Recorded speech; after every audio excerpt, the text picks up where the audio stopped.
धन्यवाद। अब जनता त के भन्छ भने काम गरेको पार्टी काम गरेको मान्छे प्रदीप कटुवाल भोट दिन्छु भन्छ। सिधा लामो कुरै केही गर्दैन। तपाईँ आउनुभयो धन्यवाद छ। तपाईँले काम धेरै गर्नुभएको छ। एमाले धेरै काम गरेको छ।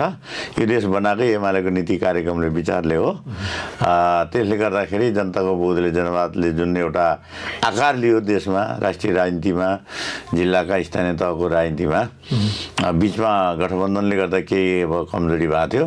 अब अहिले गठबन्धन पनि छैन। तपाईँले जित्नुहुन्छ, राम्रो भयो, आउनुभयो, धन्यवाद छ।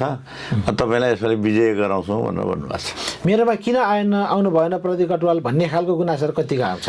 होइन, गाउँमा त गुनासो आएन भन्ने छैन। काम गरिदिनुपर्छ भन्ने छ। काम गऱ्यौँ धेरै। बाँकी रहेका बाटो, बिजुली, स्कुल लगायतका चाहिँ अब सामाजिक क्षेत्रमा रहेका विभिन्न विकृतिहरू हामीले समाधान गर्दै आयौँ। थप समाधान गर्नको लागि थप नयाँ एजेन्डाहरू लिएर जाँदैछौँ। एजेन्डाको आधारमा पार्टीको केन्द्रीय घोषणापत्र छ। मैले जिल्लाको वाचापत्र तयार गरेको छु र समग्र जिल्लाको भूगोल सबै मेलो पाएको, मैले सबै घुमिडुली गरेको, समस्या कहाँ कुन ठाउँमा के खालको छ यी सबै बुझेको हुनाले अब ल ठिकै छ, अब हामी प्रदीप कटुवाललाई भोट दिन्छौँ भन्नुभएको छ। अनि खुसी भएर हिँडेको छु म त। जस्तो अब हजुरको चाहिँ पहिला पनि यहाँबाट मन्त्री हुनुभयो, धेरै कुराहरू अपुरो कामहरू चाहिँ बाँकी होला, हजुरले त्यो पनि भन्दै हिँड्नु भएको छ। मेरो गरेको कुराहरू अझै पनि अपुरो छन्, त्यसलाई पुरा गर्ने बाचा पनि हजुरले गर्नुभएको छ, मैले सुनिरहेको छु। अर्को चाहिँ हजुरको पदमा हुँदाखेरि नहुँदाखेरि जति विकास गर्नुभयो, विशेष गरी चाहिँ तीन पाटन र फिकललाई जोड दिनुभयो, दुधौलीलाई भएन भनेर एक किसिमको कुरा पनि काट्ने छन्। दुधौली कोर एरिया हो भन्ने, दुधौलीवासीलाई चाहिँ के भन्नुहुन्छ?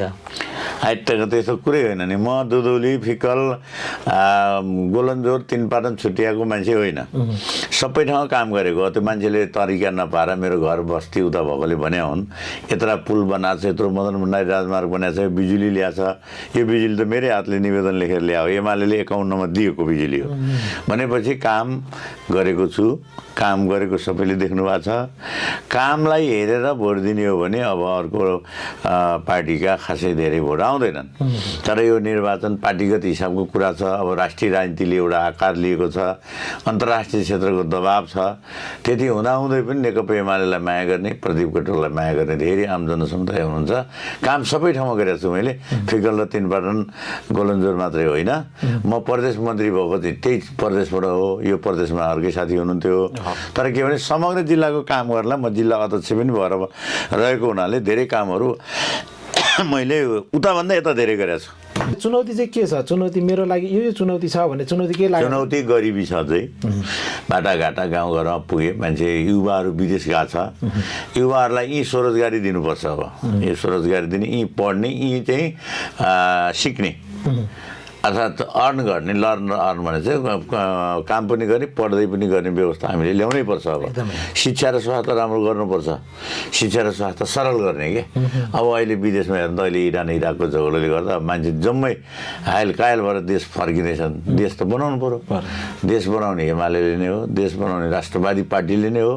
हामी राष्ट्रवादी, राष्ट्रको हित गर्ने पार्टीका मान्छे हौँ। काम गर्दै आयौँ। अझ थप काम गर्नको लागि मैले अब आज प्रचारको अन्तिम दिन मैले आग्रह गर्न चाहन्छु, अनुरोध गर्न चाहन्छु। यो एफएम मार्फत चाहिँ म सबै दाजुभाइ दिदीबहिनीहरूलाई म आह्वान गर्न चाहन्छु। यो चुनाव देश बनाउने र देश डराउने बिचको चुनाव हो। देश बनाउनेलाई मतदान गरिदिनुहोस्। र हामीले जुन खालको काम अहिले देशमा गरेका छौँ, केपी ओलीको नेतृत्वमा भएको छ। अब यो सर्वाधिक एउटा चाहिँ देश बनाउने, सुखी नेपाली समृद्ध बनाउने योजना छ। हामीले चाहिँ जनताको लिभिङ पर्चेजिङ पर क्यापिटा इन्कम हामीले चाहिँ 5,000 बनाउने भनेर हाम्रो प्रस्ताव छ। 20 लाखसम्म युवालाई रोजगारी दिने छ।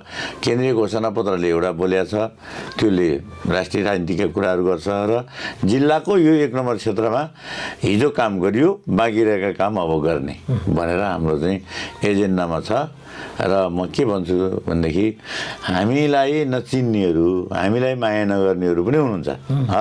सबैले चिन्छन् भन्ने पनि छैन, सबैले माया गर्छन्। तर देशको लागि माया गर्ने, विकासको लागि माया गर्ने, आशा गर्ने भरोसा गर्ने त्यो जो चाहिँ गरिब समुदाय छ, ठुलो समुदाय छ।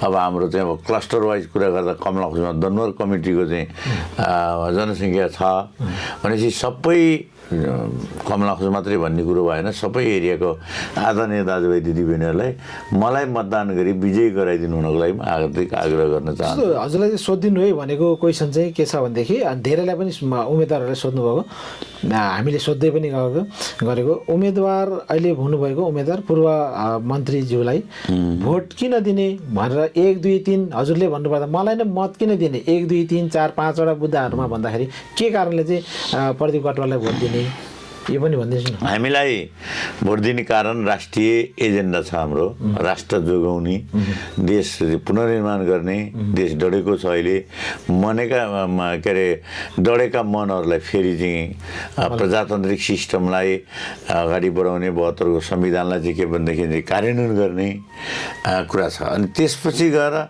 भोट के को लागि भन्दा भोट काम गर्नको लागि हुन्छ। भोट जता पाए जे पाए त्यहीमा भोट प्रयोग हुँदैन।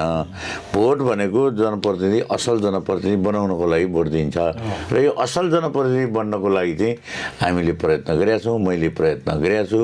हाम्रो एजेन्डा राष्ट्रिय एजेन्डा छ, जिल्लागत छ र यो क्षेत्रको धेरै कामहरू गरिएको छ। बाँकी रहेको कामहरू 1 2 3 भनेर तोक्ता नवलपुर चिसापानी बाटो बनाउने, त्यसपछि गएर चाहिँ यो खन्या खर्क जोबारी बाटो यता तिलपुङ हुँदै जोबारी पुग्ने बाटो बनाउने, अनि यता चाहिँ यो ककुर ठाकुर यता मास्टर जाने बाटो अब जुन अहिले गइरहेछ अरुण ठाकुरतिर ठाउँ ठाउँमा बाटोहरू पिचहरू बनाउनु बाँकी छ। मदन भण्डारी राजमार्ग चाहिँ आयो।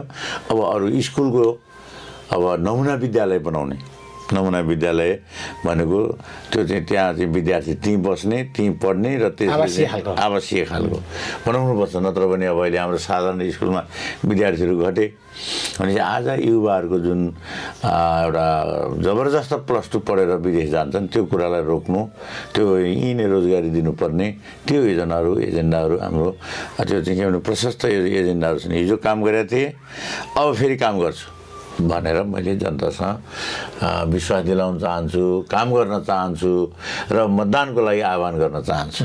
अब अलिकता राष्ट्रिय राजनीतिक कुरा, अन्तर्राष्ट्रिय कुरा पनि अहिले पछिल्लो समय यो के अरे बीबीसीले जुन न्युज निकाल्यो होइन, बीबीसी राष्ट्रिय हवाला दिएर बीबीसीको कुरा चाहिँ हजुरहरूको पार्टीले के भन्छ, यो हजुरले कसरी हेर्नुभएको छ? अब के छ भन्नुलाई नि, अब अहिले संसार 2 ध्रुवमा विभक्त छ। एउटा चाहिँ विश्व साम्राज्यवादी नीति बोक्ने अमेरिका लगायतका देशहरू, अर्को समाजवादी अवधारणा बोक्ने रसिया, चीनहरू छन्। अब यो 2 ध्रुव समाज बाँडिएकै छ। यसमा आफ्नो प्रतिनिधित्व गर्नलाई आफ्नो कुरा गर्छन्। हामी चाहिँ समाजवादी अवधारणा अगाडि बढाएर यो देशमा गरिबी छ, यो बेरोजगारी छ, यो देशमा चाहिँ विभिन्न थिति बसेको छैन, भ्रष्टाचार गर्नेलाई कारबाही गर्न सकिएको छैन। अब यो थिति बसालेर कारबाही गर्ने, भ्रष्टाचार गर्नेहरूलाई, अनियमितता गर्नेहरूलाई कारबाही गर्ने र जहाँसम्म चाहिँ के भनेदेखि अब हामीले काम गरेर आयौँ त्यो कुराहरू चाहिँ मान्छे पब्लिकलाई बुझाउँदै र अनि थप काम गर्ने गरी चाहिँ हाम्रो एजेन्डा छ। त्यसकै आधारमा म मत माग्दछु। अब अन्तमा चाहिँ अब अन्तिम दिन छ, आज भरे 12 बजेदेखि कुनै पनि उहरू गर्न पाइँदैन होइन हजुरहरूले। अब यो 2 दिनको चाहिँ मौन अवधिमा धेरै मौन अवधि भनेको चाहिँ पैसाको चलखेल हुने, धेरै कुराहरू हुने भन्छ। यसमा हजुरहरूले चाहिँ कतिको सजगता अपनाउनु भएको छ पार्टीले र कार्यकर्ताहरूले र अन्यहरूलाई रोक्नलाई आफूले त्यो आफ्नो कार्यकर्ताहरूलाई राख्नको लागि चाहिँ के चाहिँ पहल गर्नुभएको छ, अथवा यो मौन अवधि के गर्नुहुन्छ? मौन अवधिमा हामी साथीभाइहरूको सहायता लिने गर्छौँ एउटा। अर्को कुरा हामीले के छ भने जुन हिसाबको एजेन्डा छ, एजेन्डाको आधारमा काम गर्ने हो, योजनाको आधारमा काम गर्ने हो। एउटा चाहिँ प्रिन्सिपल हुन्छ नि, कुनै चाहिँ के भने दर्शनमा रहेर काम गर्ने, त्यो चाहिँ के भने एजेन्डा हुन्छ। अब हाम्रो एजेन्डामा चाहिँ तपाईँले अब मैले टक टक टक टक भन्नुपर्दा हामीले बाटो बनाएका छौँ, अधुरा छन्, त्यो पुरा गर्छौँ। हामीले पुलहरू बनाएका छौँ, कतिपय ठाउँमा पुगेको छैन। स्कुल कलेजको पढाइ राम्रो छैन, विदेश जाने मान्छेहरूलाई रोक्न सकिएको छैन, विदेश जाने मान्छेलाई रोक्न सक्नु पर्यो। युवा अवस्थामा विदेश गएर चाहिँ हाम्रो चाहिँ जनशक्ति उहीँ पलायन हुने र उहीँ कमाएर खाने यस्तो खालको छ। यो परिपाटीलाई हामी फर्काउन चाहन्छौँ। समग्रमा भन्दाखेरि तपाईँ काम गरेको मान्छे हुँ म, काम गरेको मान्छेलाई मतदान गर्नुहोस् भनेर भन्छु र यही अनुसारले मत पनि गर्नुहुन्छ। र त अन्तिममा तपाईँको रेडियोलाई धन्यवाद। हस् हस्।